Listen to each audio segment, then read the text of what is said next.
আমার দ্বারা যদি কখনো কোনো ক্রাইম হয়ে থাকে, আমার ক্রাইমের জন্য আমাকে আপনি শাস্তি দিতেই পারেন। এটা তো পরিকল্পিত, হঠাৎ করে তো এসব হওয়া সম্ভব না।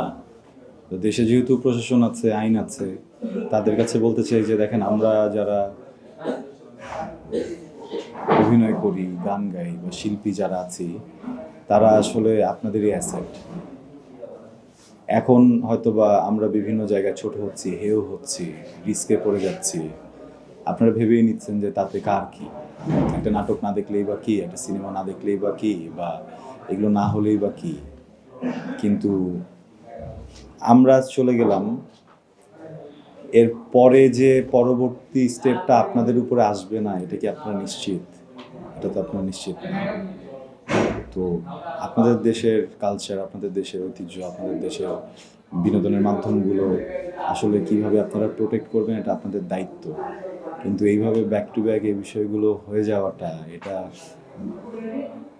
এটা লজ্জার, অনেক বেশি লজ্জার। ডেফিনেটলি আমরাই তৈরি করছি, কিন্তু ওই বিষয়টা শৈল্পিক না, ওটা ব্যক্তিগত।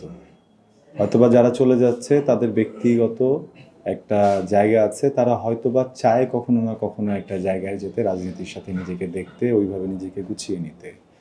কিন্তু আজকে 5জন শিল্পী যে কোনো একটা দল করতে চলে গেল, এর মানে এই না যে শিল্পাঙ্গন কোনোভাবে পলিটিক্যাল হয়ে দাঁড়িয়েছে। এই জায়গাটা একদমই শৈল্পিক।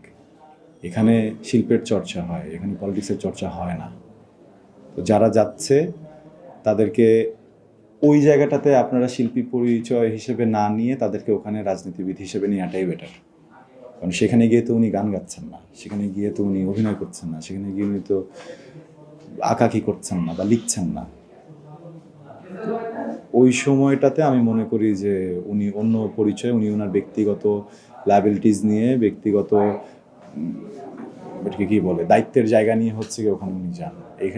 এটার সাথে শিল্পাঙ্গনের কোনো সম্পর্ক নেই, just because of the system. এটা সিস্টেমের জন্য। হ্যাঁ, ধরেন একটা কালো বিড়াল পায়ের সামনে থেকে হেঁটে গেলে, ওই রাস্তা দিয়ে গেলে দুর্ঘটনা হয়। এটা কি হাদিসে লেখা আছে কোথাও? এটা কি কোরআনে লেখা আছে? এটা কোথাও লেখা আছে? ইটস আ মিথ, কুসংস্কার। এটাও এক ধরনের কুসংস্কার।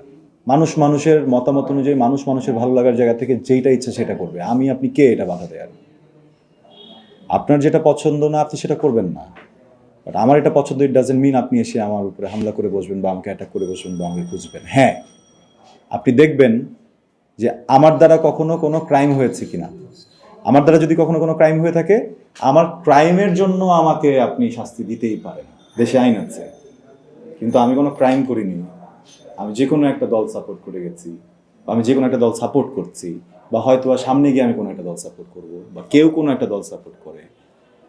ওই দলের যাবতীয় যত দোষ, যত গুণ সব ওইখানে ঠেলে দেওয়ার কিছু নেই। এগুলো হিপোক্রেসি, এগুলো শিক্ষার স্বল্পতা, এগুলো হচ্ছে গিয়ে বেড়ে ওঠার সময় শিক্ষার স্বল্পতা ছাড়া কিছুই না।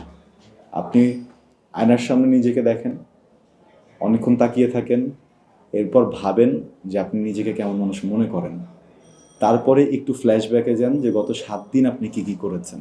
যদি দেখেন যে দুইটাতে মিলছে না, তাহলে যেটা মনে করেন সেরকম হওয়ার চেষ্টা করেন।